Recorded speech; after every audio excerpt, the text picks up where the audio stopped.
Hello, this is Siddharth Ambar. I am the physician here at Chicago Arthritis and Regenerative Medicine. The purpose of this video is to welcome you to the practice as well as give you some expectations of what to expect during your consultation with me when you come in. Before I do that, first and foremost, I'd like to express my gratitude and appreciation with you in your trust with me and my team when it comes to your health. I take that very seriously. We are here to help you improve your life and make things better for you. My focus as a professional is on maximizing and improving arthritis, tendonitis, back pain, injuries with the most up-to-date non-surgical treatments possible. I have a particular focus on treating inflammation as well as instability to help treat those musculoskeletal conditions. As part of your consultation process here, first and foremost, expect to get a lot of educational material from me and my team. I think the more educated you are in what are your treatment options and what's going on from your health standpoint, I think that gives you a better sense and chance of making some good decisions, as well as gives you a better chance of maximizing your outcome as well. As part of the consultation process, expect to have a very detailed history and physical examination from me personally. That's meant so that we can really get a good sense for what's going on with you, what are maybe other medical problems that could be contributing to your condition as well, and areas that we can improve things. Frequently, I'll also do a musculoskeletal ultrasound as well. The purpose of that is to help look at the soft tissue structures, the joint, the tendons, the ligaments, looking for inflammation, looking for structural issues as well, looking for instability as well. They help us guide in terms of how to make some best decisions in terms of your care. After all that's completed, I'll then be able to give you recommendations in terms of additional testing that may be required. I'll also be able to give you a better sense for what your diagnosis is, what's your condition, what are other relevant issues that should be treated as well. And based on that, I'll then be able to give you a better sense for what are your treatment options to treat your condition. With all that, you'll also get a good sense of what are expected outcomes with treatment, time course in terms of treatment, and of course, along the way, I'll be available to answer any questions that you may have. Part of my team's goal is to be able to connect with you and communicate with you in whatever way is best in terms of conveying our recommendations with you, whether that's in person, whether that's via phone, email, texting. We're available to communicate and help out in any way possible. But most of all, our goal is really to get you to feel better, to minimize pain, to improve function, to optimize your health as well. That's what me and my team are here to do. And as much as we can do that, we'll be able to offer our best care possible.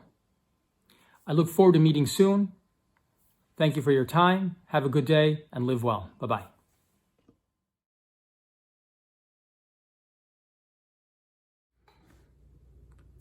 Hello, this is Siddharth Ambar from Chicago Arthritis and Regenerative Medicine.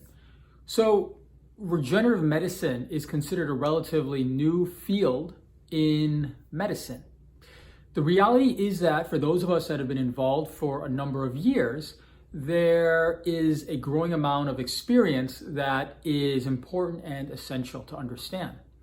While there are many new physicians who are entering the field, it's really important for you to understand that there are a number of things that we're able to do that, based on our experience and our understanding of this field, may give us a little bit more and a different approach, and I think a better approach than what other physicians are currently offering.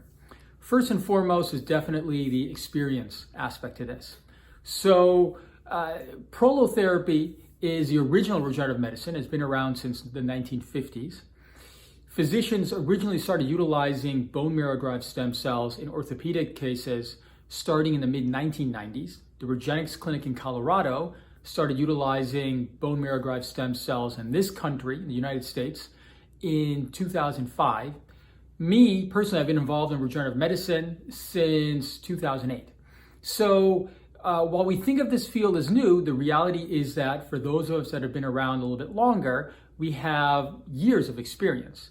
And I can assure you that the difference between what and how I was practicing back in 2008 compared to how I'm practicing now is pretty significant, and I think makes a big difference in terms of patient outcomes and patient care based on a more nuanced and in-depth understanding of how to utilize the current regenerative medicine treatments to treat our patients who have arthritis, tendonitis, and back pain, as well as injuries. Experience matters. Number 2 is focus. In medicine, the more focused and specialized you are, generally the better you are at that narrow focus. Regenerative medicine is no different than that.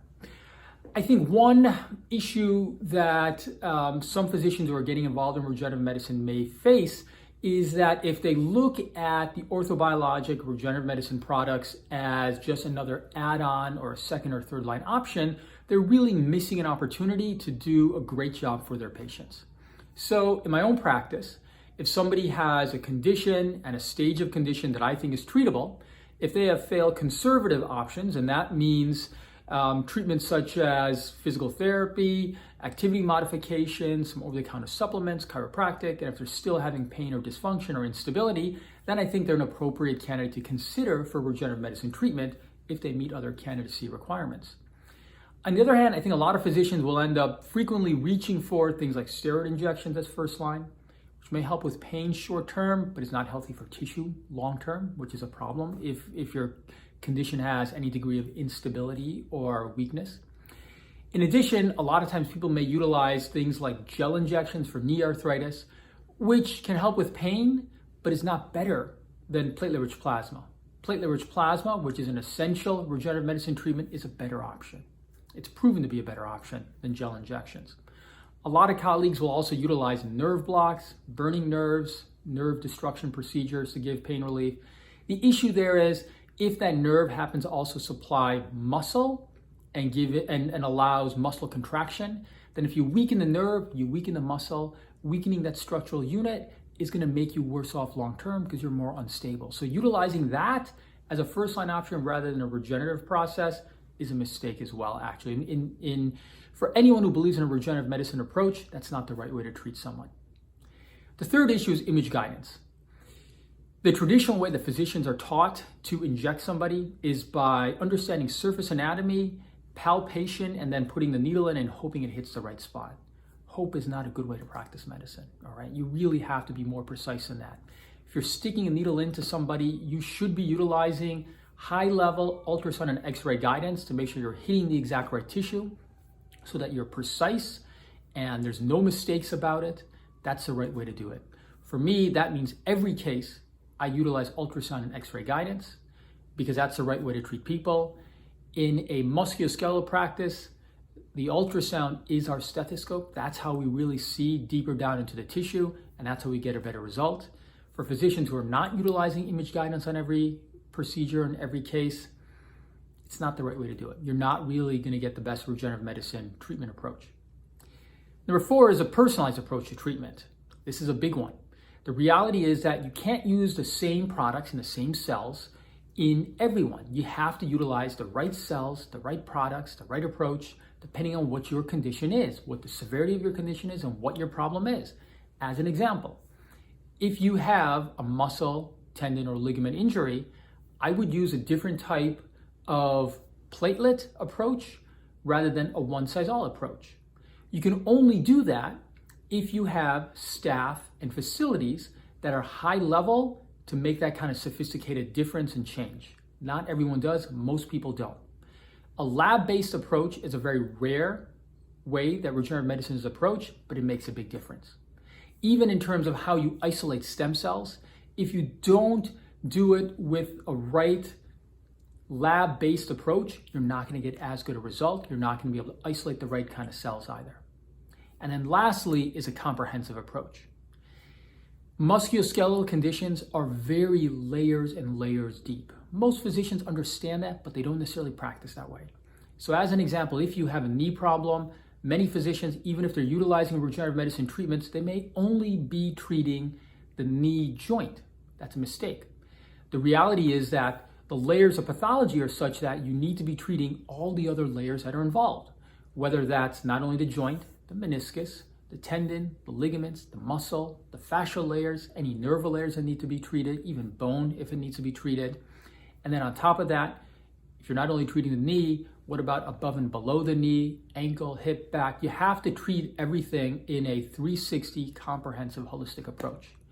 I think that is an essential part of what it makes a regenerative medicine expert. And I think that's an essential part of what will get you a better treatment result. I hope that clarifies some of the differences in what can lead to a better result and makes a regenerative medicine expert as opposed to someone who may not quite be there yet. Thank you for your time. Have a good day and live well. Bye-bye.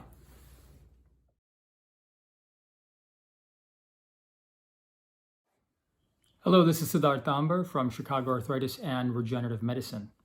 In this video, I would like to talk about the natural healing process that the regenerative medicine treatments that we utilize and what's involved in them.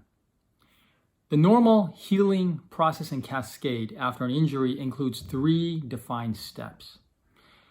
And the regenerative medicine treatment process utilizes those same healing processes. After an acute injury, what typically happens is the inflammatory process. What that means is that you have a surge of platelets and white blood cells into that area of injury, and you develop inflammation. During that inflammation process, the white blood cells clear out any infection that could be there, and they also secrete a number of cytokines or growth factors, and the platelets do a similar function as well. And during that inflammation process, what you'll develop is swelling, redness, more discomfort temporarily, and even warmth, and that can last from 3 to 7 days generally. Sometimes a little bit longer, but generally during that time course. After that, the additional cells that are drawn in from those white blood cells and platelets develops into what's called the proliferative phase. During that process, you develop the foundation for what is then the healing cascade. You have cells and growth factors and cytokines that help to lay down the foundation, what eventually becomes the healing steps that are next involved. That can take weeks to a couple months. It also then leads into the 3rd phase, which is called the remodeling stage, whereupon you have additional cells, including mesenchymal stem cells, fibroblasts, other vascular cells, that then help to rebuild and replenish that area of injury. Regenerative medicine works by utilizing cellular factors that help to escalate and progress that process in either a chronic injured area to help reinitiate that process, or in an acutely injured area to help accelerate it. For example, we utilize platelets and platelet growth factors to help reinvigorate that process. The growth factors from those platelets help to re-energize the mesenchymal stem cells that are in that localized area of damage. If we utilize your own stem cells from either your bone marrow or fat or other sources, we're trying to take the cells that are really involved in helping to initiate and control that healing cascade and process, and utilizing them in a very directed fashion by injecting them in an area that's been damaged. Regenerative medicine works by harnessing that natural, normal healing process to then push it into a stronger level, or to take a chronically injured area and to restart that natural process. Thank you for your time. I hope that gives some additional insight and understanding for why we're utilizing regenerative medicine treatments. Have a good day and live well. Bye-bye.